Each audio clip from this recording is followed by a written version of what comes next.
Bienvenidos a Una Noche con Melanie. Esta noche no se pueden despegar porque tenemos a un invitado de talla internacional, ni más ni menos el director general de la Policía Nacional de España, quien está con nosotros, Ignacio Cosido. Así que no se pueden despegar porque esta noche tendrán muchísima información valiosa. Guatemala enfrenta una de las crisis de seguridad más complejas de su historia, con estructuras criminales que operan desde las cárceles y un sistema saturado por falta de inversión y control institucional. La seguridad nacional está en juego.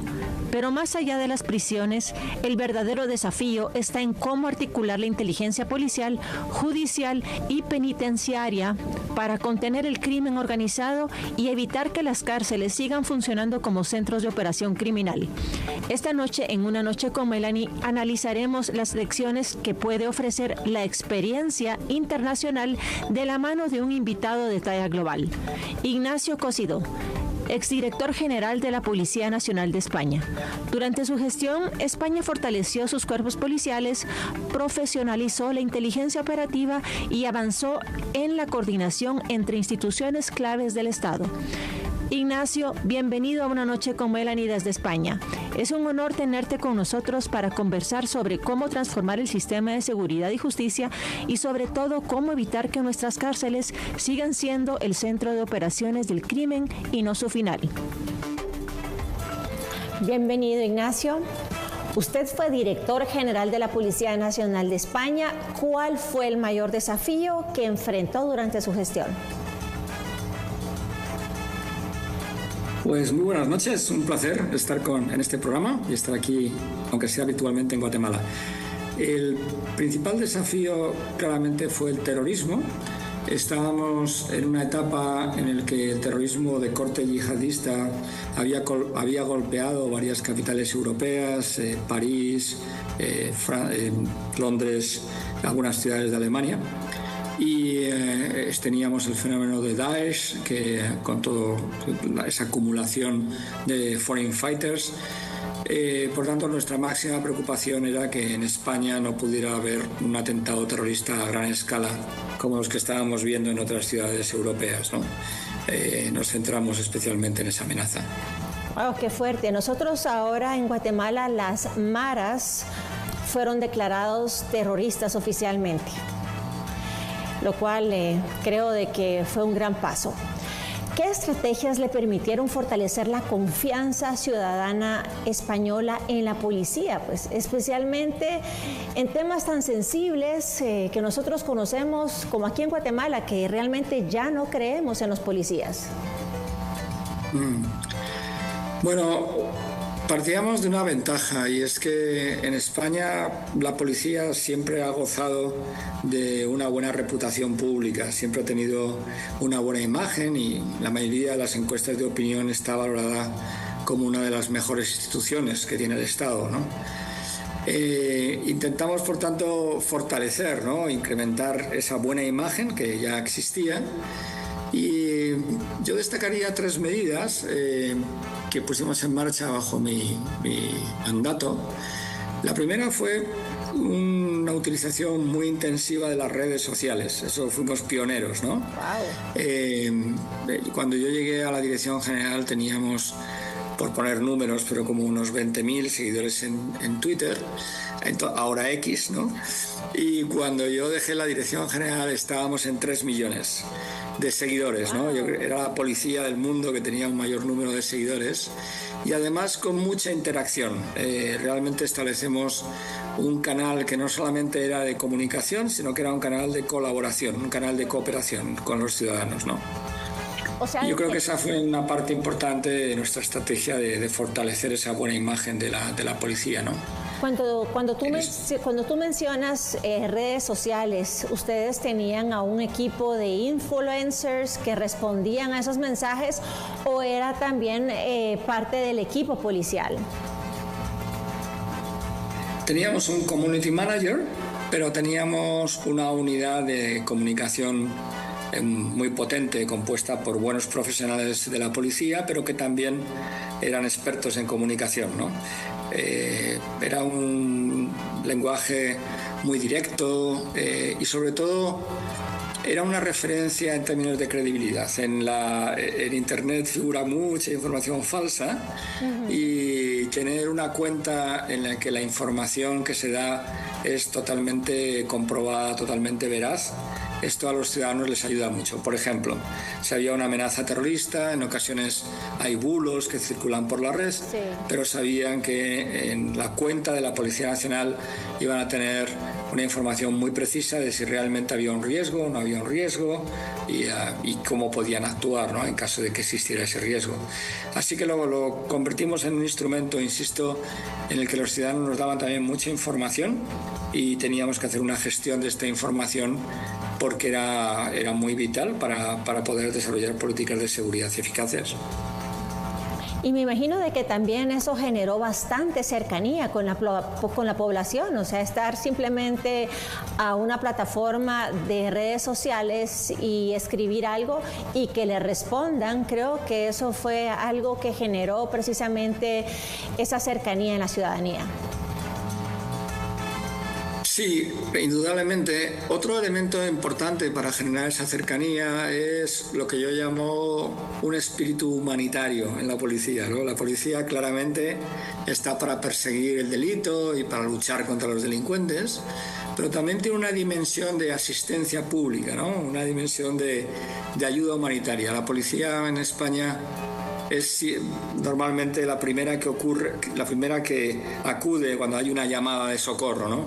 Y la llamada de socorro puede ser un incendio en una vivienda, puede ser alguien que está intentando tirarse en un puente, o puede ser simplemente un ciudadano mayor que ha caído en la vía pública, ¿no?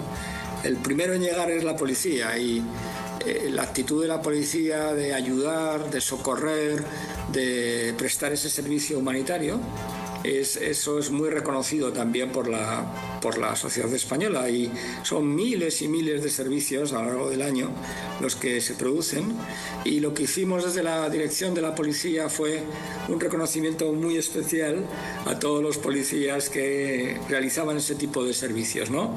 Los contabilizábamos, computaban a efectos de condecoraciones e incluso instituimos un premio, ¿no?, anual para aquellas acciones humanitarias que hubieran sido más relevantes. Entonces, de alguna manera generamos una cultura de ayuda, de asistencia al ciudadano, que también generaba esa cercanía, ¿no?, que es tan importante en el servicio policial.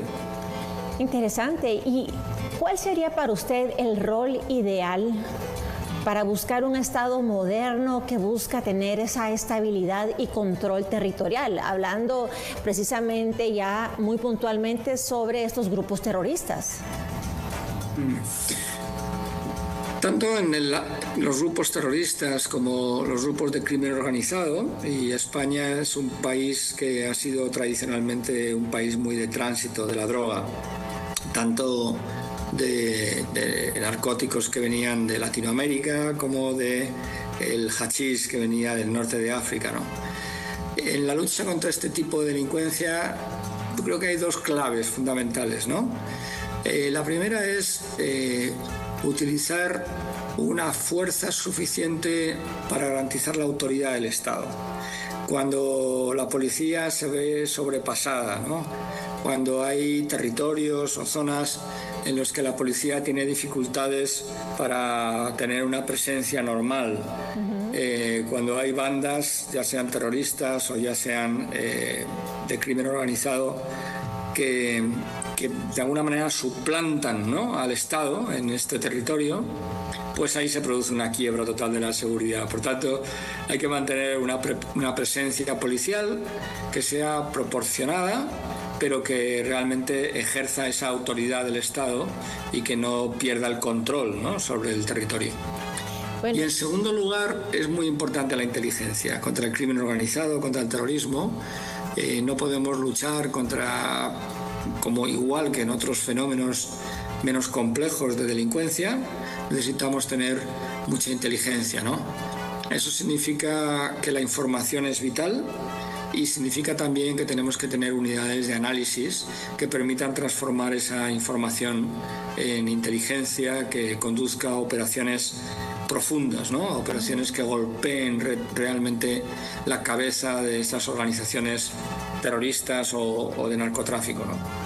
¿Y qué medidas resultaron ser más efectivas? Precisamente como usted mencionaba, es mejor prevenir el delito antes de que escale a niveles de violencia o crimen organizado. Bueno, en España tenemos, por desgracia, una amenaza de terrorismo de ETA que arranca ya por los años 60 y que dura muchas décadas y que produce casi 1.000 ciudadanos españoles que perdieron la vida, ¿no? Como consecuencia de esos atentados terroristas de ETA. Y eso nos hizo desarrollar unas capacidades de inteligencia muy potentes, ¿no? Para luchar contra la amenaza del terrorismo. Es verdad que hubo que adaptarlas porque el terrorismo de ETA era un terrorismo de una naturaleza distinta, de unas formas de operar distintas, ¿no? De unos procesos de radicalización diferentes. Pero teníamos esa capacidad, ¿no? Y lo que hicimos fue reconvertirla, fue transformarla en una capacidad para enfrentarnos a esa nueva amenaza, que era la amenaza del terrorismo yihadista. Yo creo que ahí nuevamente la clave es esas unidades de información, que además en el caso de España eran unidades no solamente de inteligencia, sino unidades también de policía judicial. Por tanto, quien realmente detenía al terrorista eran estas unidades de información. Y segundo, unas unidades también muy especializadas que cuando se producían situaciones de riesgo, ¿no? Terroristas armados que se resistían, ¿no? a ser detenidos, pues había unas unidades, la Unidad Especial de Intervención, el GEO, que intervenían con mucha contundencia y con mucha precisión, ¿no? Para no generar en ese tipo de operaciones daños colaterales, ¿no? Interesante, Ignacio. Ahorita quisiera compartir unos minutos una breve nota sobre la situación de seguridad en Guatemala. Los niveles de inseguridad en Guatemala han ido creciendo considerablemente en los últimos años. Delitos como las extorsiones y los homicidios son parte del día a día de los guatemaltecos. En los últimos 4 años, la tendencia va en aumento. Según datos de la Plataforma de Datos Estadísticos de Incidencia Criminal, no hay un control y como consecuencia, los delitos siguen presentes. El comparativo de enero a octubre de los últimos 4 años es el siguiente. En 2022 se registraron 2.560 homicidios. En 2023 fueron 2.457. Y en 2024 se registraron 2.403. Y en 2025 suman 2.630. Ataques armados relacionados al crimen organizado, ajustes de cuentas o bien asaltos que terminan con víctimas mortales. Especialistas han criticado fuertemente la estrategia fallida del Ministerio de Gobernación y ante los cambios recientes en la cartera se esperan otros números. Alejandro Castillo, Fuerza Informativa Azteca. Ignacio, como puedes ver, las cifras son alarmantes. Si para el día de hoy yo te pidiera, bueno, tienes ahorita como reto el ser el director general de la policía en Guatemala, ¿qué medidas inmediatas tomarías? Bueno, ese es un trabajo difícil, ¿no? Y no es fácil opinar desde una realidad distinta como es la española, aunque en Europa hay una preocupación muy creciente por el tema de la inseguridad también.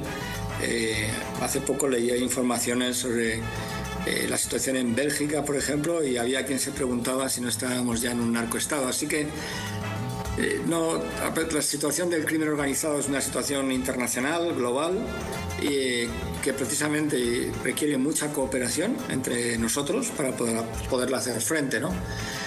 Pero, ¿qué medidas? Bueno, yo lo aplicaría a aquellas que a nosotros nos funcionaron, pero sí, habría que adaptarlas también a una realidad como la de Guatemala, ¿no? Pero ¿cómo se podría adaptar en esa dirección?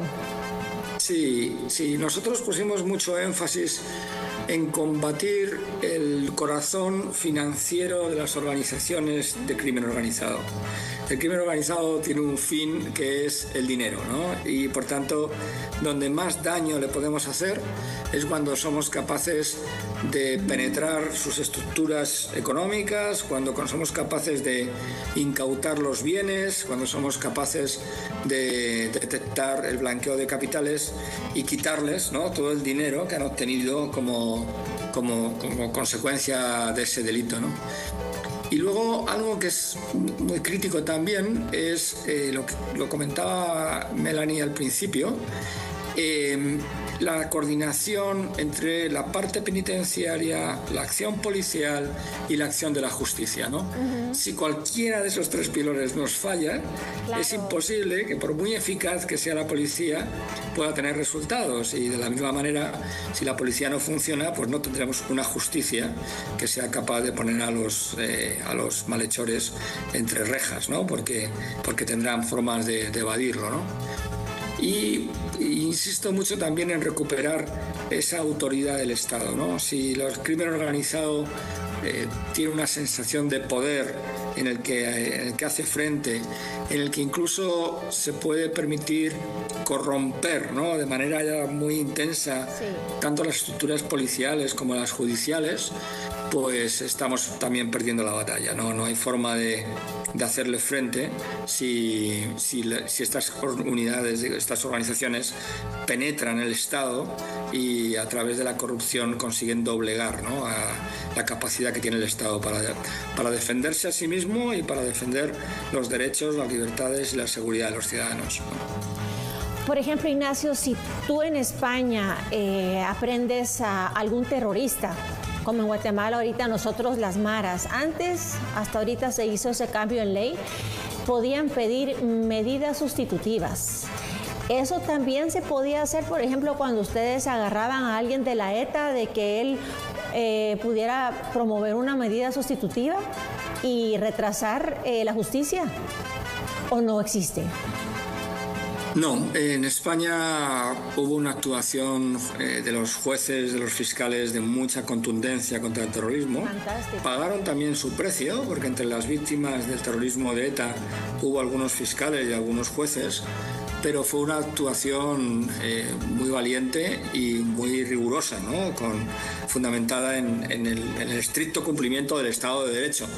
Así que en España yo creo que fue un triunfo de toda la sociedad, ¿no?, que realmente se unió con las fuerzas de seguridad, con la policía, con la Guardia Civil a la cabeza, pero con los jueces, con los fiscales y con todos la sociedad, ¿no?, los medios de comunicación, los empresarios, en una gran alianza, ¿no?, para hacer frente al terrorismo hasta conseguir que ETA desapareciera como organización terrorista y que fuera claramente derrotada, ¿no?, por el Estado de Derecho, ¿no?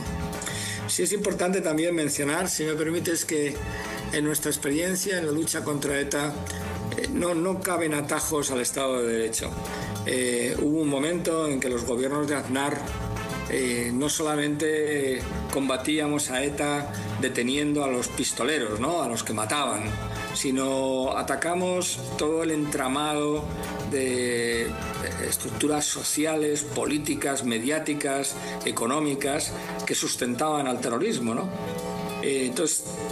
Pero siempre en el marco de Estado de Derecho, ¿no? En la lucha contra el terrorismo, contra el crimen organizado, no hay atajos, ¿no? Entonces tenemos que fortalecer nuestro Estado de Derecho, tenemos que hacer las reformas legislativas que sean necesarias, pero cuando tomamos atajos, cuando incumplimos la ley, aunque sea por una causa buena, ¿no?, una causa justa, al final nuestra experiencia es que eso no solamente nos pone en cuestión desde un punto de vista de la fortaleza moral del Estado, sino que además resulta contraproducente a largo plazo en términos estratégicos, porque nos sitúa un poco como en un plano de igualdad, ¿no?, en el que combatimos a los delincuentes con los métodos de los delincuentes y a los delincuentes hay que combatirles con los métodos del Estado de Derecho. Muchas gracias por abrirme la puerta de su casa porque esta noche es muy importante para todos porque nos afecta y es precisamente el tema de la seguridad en Guatemala. Tenemos a Ignacio Cosidó desde España, quien fue director del sistema penitenciario de la Policía de España y que nos está aquí acompañando para hablarnos sobre las buenas prácticas, lo que sí funcionó en España con una organización tan temerosa como la fue la ETA. Y tuviste muy buenos resultados. Ignacio, te felicito y nos estabas compartiendo de que parte medular no solamente es el tener las capacidades, el que la policía esté preparada, sino contar como la parte principal, el Estado de Derecho. Sin Estado de Derecho esto no es posible. Y quisiera que me elaboraras un poquito más alrededor de cómo en España lograron que todos se pusieran de acuerdo y que jalaran en la misma ruta. Bueno, fue una lucha larga, fue una lucha de décadas, ¿no? Y hubo algunos hechos puntuales que realmente conmocionaron hasta tal punto a la sociedad española que realmente los terroristas fueron perdiendo ese apoyo que tenían en parte de la sociedad, especialmente en el País Vasco, y se encontraban cada vez más aislados y más debilitados, ¿no? Fue crucial el secuestro de un funcionario de prisiones, Ortega Lara, que fue capaz de sobrevivir más de 500 días encerrado en un agujero en el que le metieron los terroristas. Y la liberación de Ortega Lara supuso un golpe terrible para ETA, porque realmente en la figura de Ortega Lara se mostró la barbarie, ¿no? Se mostró la enorme crueldad del terrorismo ante todos los ciudadanos. Y como consecuencia, en parte, de esa derrota moral tan importante que fue la liberación de Ortega Lara, se produjo después un asesinato de un joven concejal, ¿no? En un gobierno municipal de Ermua, que fue Miguel Ángel Blanco. Aquel atentado, ¿no? Que fue secuestrado durante 3 días, se intentó un chantaje al Estado. Yo creo que con muy buen criterio el presidente Aznar no podía ceder ese chantaje, ¿no? De los terroristas. Y este joven fue asesinado de un tiro en la nuca, ¿no? De una manera enormemente cruel. Y nuevamente eso produjo una reacción, ¿no? de la sociedad. Yo creo que a raíz de esos acontecimientos empezó esta política liderada por el presidente Aznar de combatir a los terroristas en todos los frentes, no únicamente en los comandos o en los grupos que asesinaban, sino en todo un complejo de apoyo que tenían los terroristas y que incluía pues desde las asociaciones de presos hasta asociaciones juveniles de todo tipo, asociaciones sociales que financiaban a los terroristas, empresas, medios de comunicación, periódicos. Todo eso se combatió. Los partidos políticos que apoyaban a ETA, claro, y que fueron ilegalizados. Yo creo que toda esa acción del Estado, ¿no? Muy contundente, pero muy respetuosa al mismo tiempo con nuestro Estado de Derecho, fue decisiva en que finalmente consiguiéramos esta derrota de ETA, ¿no? El ritmo de detención de las cúpulas de la organización terrorista era tan alto que apenas tenían tiempo de sustituirles, y la calidad de los miembros del grupo terrorista pues iba disminuyendo de manera muy rápida, ¿no? Por tanto, fue una gran victoria de la democracia española. Definitivamente. Con un servicio tanto por parte de Guardia Civil como de Policía Nacional, que estuvieron ahí muy en primera línea del combate, ¿no? Creo que te puedes sentir bastante orgulloso cada vez que vas a dormir, el poder recordar todo el trabajo que se gestionó y los frutos, porque siempre hubo un antes y un después. Y creo que muy orgulloso te puedes sentir de poder ser parte de esa historia. Sí, yo estuve 8 años como en el gabinete técnico de la Guardia Civil, como jefe del gabinete del director. En esa etapa el centro fue esta lucha contra ETA. En los 5 años que estuve de director de la policía, como señalé, ¿no? La principal amenaza ya no era ETA, que estaba prácticamente desaparecida, sino este terrorismo yihadista, ¿no? Que era un terrorismo que, si cabe, más peligroso que el de ETA, porque algunos de los atentados que habían cometido, empezando por España, ¿no? Después de ese atentado del 11 de marzo que provocó casi 200 víctimas mortales, pues había golpeado con enorme brutalidad, ¿no? La gran suerte, y es algo que creo que fue bonito, ¿no? En mi etapa, es que hubo una magnífica labor por parte de la Policía Nacional con centenares de detenidos, ¿no? De terroristas. Sí. 5 años que yo ocupé la dirección de la policía, no tuvimos la enorme fortuna de no tener ninguna víctima mortal como consecuencia del atentado terrorista yihadista, ¿no? Yo creo que, bueno, ahí hubo un buen trabajo que realizó la Policía Nacional en la lucha contra este tipo de terrorismo.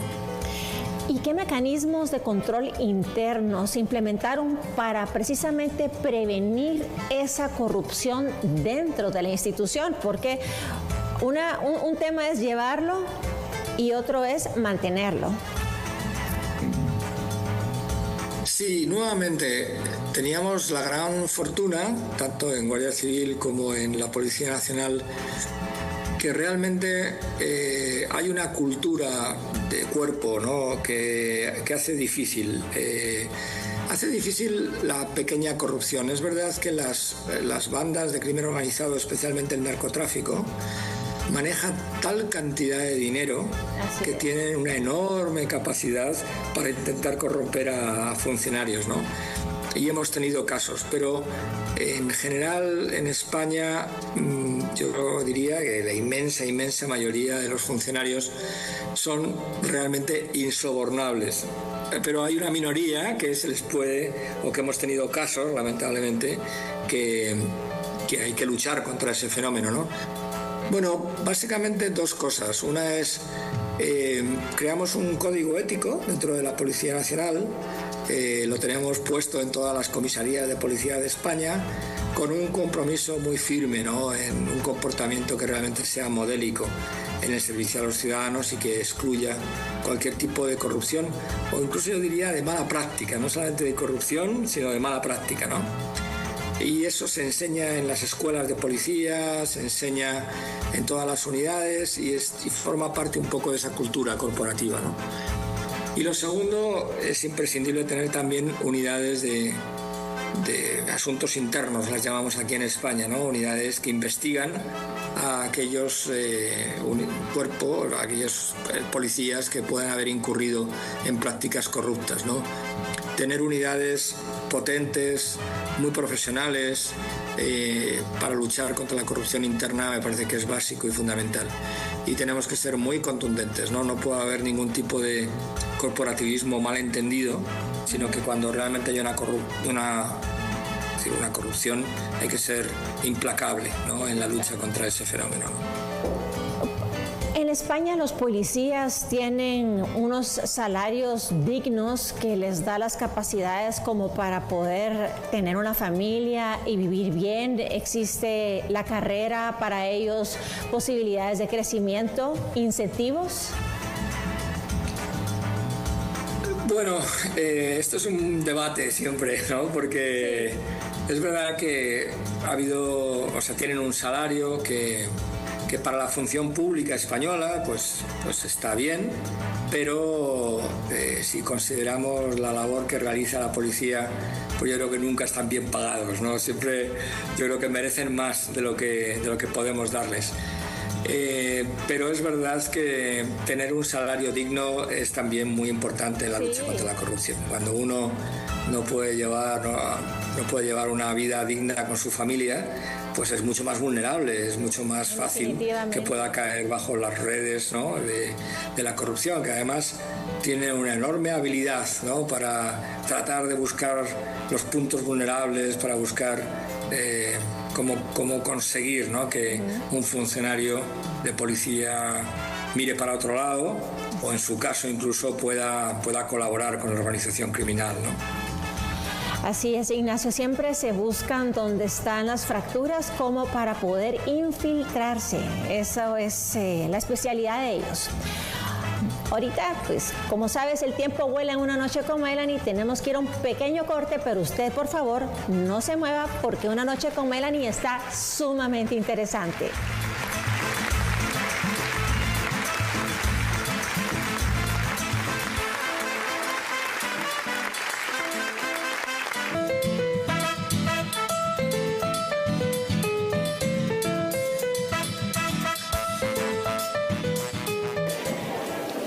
Primero que estamos más jodidos porque cada día hay más violencia que en nuestro país, ¿verdad? Es como que pongamos en los tiempos de Jorge Ubico y todo eso que decía mi mamá, pues ya esos gobiernos ya nunca los vamos a volver a tener, ¿no? ¿Cree que ha hecho algo el gobierno para combatir la inseguridad? Pues para mí sigue pésimo, solo prometen y no cumplen ya a la hora de la mañana. Ya cuando ya están sentados en el trono ya no cumplen con lo que... ¿Su nombre? Pues está bastante bien por el momento. ¿Creen que deben de reforzar temas de vigilancia por parte de la policía para evitar que se sigan dando asesinatos? Sí, definitivamente se necesita. Sí, claro, a ley se necesita. Se necesita bastante seguridad. ¿Ustedes creen que el gobierno ha hecho algo para combatir la inseguridad? En lo poco que ha podido, pues sí, ¿verdad? Lamentablemente no ha tenido el tiempo suficiente, ¿verdad? Y como son muchos los problemas que resolver. Yo creo que falta mucha seguridad en el país para llegar a un nivel bueno. Hay mucha inseguridad en la calle. Esa es mi percepción, que falta más seguridad y que de verdad que, por ejemplo, hagan por los ciudadanos. Entonces puede hacer que aquí abajo haya digamos, lo asalten a uno y adelante puede estar las policías y atrás de ellos pasan las cosas, ¿va? Pero es así la realidad del país, ¿va? Pues por el momento yo siento que está demasiado mal, digo, otras veces que pues, realmente últimamente y los últimos años sí ha estado bien mal, la verdad que de todo. Aquí últimamente pues ha afectado bastante las extorsiones y también los robos, más de toda la violencia que no ha parado, los cuerpos que han aparecido últimamente. Entonces todo eso realmente siento que lo tiene uno con esa preocupación de no salir ni siquiera de noche ya, porque no sabe uno si se va a vivir o a lo que se espera uno tal vez. Bueno, esto es un pequeño sondeo sobre la opinión de los guatemaltecos acerca de la seguridad. Es realmente lamentable, Ignacio. Yo quisiera preguntarte, si yo hiciera este mismo sondeo en España, ¿cómo serían las respuestas? Bueno, objetivamente España tiene un muy buen nivel de seguridad, ¿no? Las estadísticas nos dicen que somos uno de los países más seguros de la Unión Europea. Pero es verdad también que los ciudadanos siempre nos demandan más seguridad, ¿no? Y además hay zonas, ¿no? También en Europa, también en España, en los que la seguridad no es óptima. En términos generales, la estadística del país es muy buena, pero es verdad que en algunos barrios, pues especialmente conflictivos, podemos tener problemas más locales, ¿no? Más puntuales de seguridad. Por eso también es muy importante tener la flexibilidad para actuar sobre estas áreas, ¿no? Sobre estos puntos calientes en los que se produce más delincuencia, para restablecer de alguna forma esa presencia del Estado de Derecho y de la policía que impida que se desarrollen, ¿no? En la etapa en la que yo fui director, es verdad que nos disminuyó la delincuencia violenta. Hoy tenemos en España, yo creo que dos problemas principales, ¿no? En materia de seguridad. Uno es nos está creciendo mucho la ciberdelincuencia, ese es un fenómeno muy complejo y muy difícil de combatir. Y en segundo lugar, seguimos teniendo un problema grave con todo el tema del narcotráfico y algunas otras actividades de crimen organizado.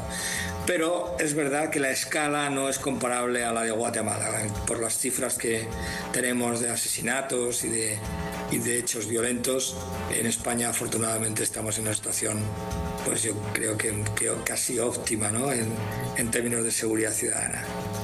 Y en lo que tú mencionabas sobre el combate, ¿hay alguna tecnología o de inteligencia que nos pudieras compartir que hayan realmente marcado esa diferencia en la lucha contra el crimen organizado? Bueno, en España hay unidades que son capaces de, vamos a hacer, o sea, estamos en un terreno en parte reservado, ¿no? Pero hay sistemas que permiten hacer un seguimiento de los delincuentes, un control de los delincuentes. Lo queríamos comprar. Sí, bastante sofisticado y que realmente funciona bien, y eso nos permite penetrar realmente en algunas organizaciones de crimen organizado. Debo decir que la otra cara de la moneda es que en Europa en general y en España, por supuesto, hay también unas leyes de preservar, ¿no?, la información personal, los datos, que a veces hacen que tenemos la tecnología, pero estamos muy constreñidos por la regulación, ¿no? Entonces, bueno, yo creo que hay un equilibrio que a veces no es fácil de mantener para que realmente esa capacidad que tenemos pues pueda ser utilizada con todo su potencial, ¿no?, en la lucha contra el crimen. El segundo elemento yo creo que es va a haber una verdadera revolución con toda la utilización de inteligencia artificial en el análisis de inteligencia, ¿no? Me parece que eso nos puede dar pautas para saber dónde vamos a tener áreas de mayor concentración de delitos, en qué horarios, nos va a permitir medir mejor la tipología del delito.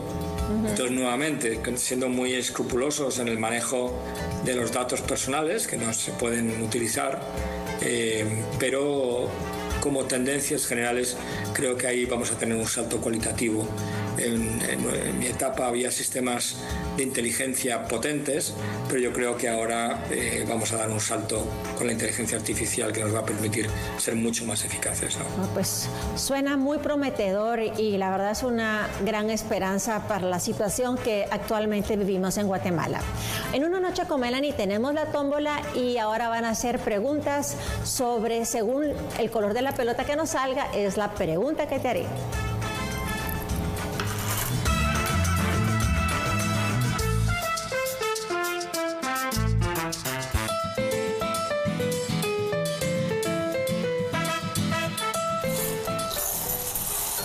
Bueno, nos cayeron dos pelotitas, bueno, tres, en fin, se vinieron de una vez, pero la primera es la roja.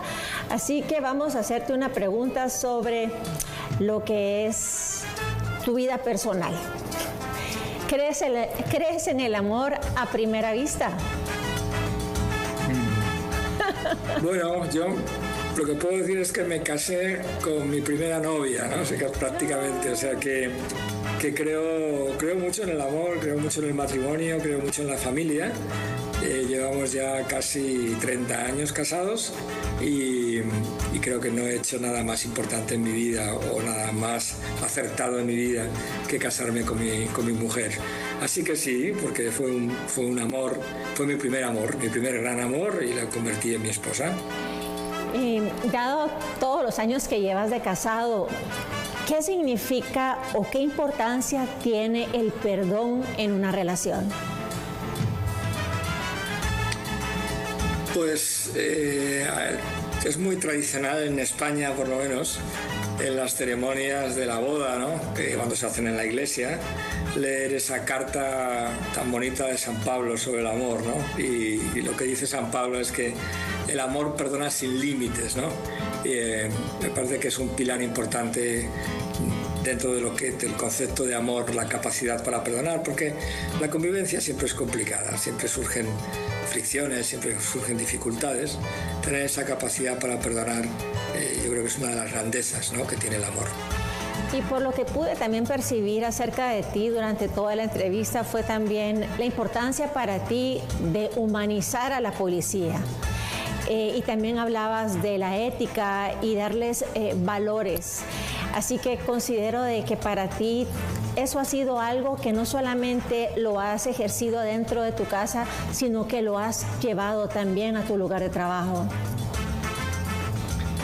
La policía tiene a veces una labor ingrata, ¿no? Porque estamos pensando en esos inmigrantes, ¿no?, que vienen a veces cruzando el mar y poniendo en riesgo su vida, y la obligación del policía es hacer cumplir la ley, y para entrar en una frontera uno tiene que tener pues las condiciones legales, ¿no?, para poder entrar, pero son situaciones humanamente muy duras, ¿no?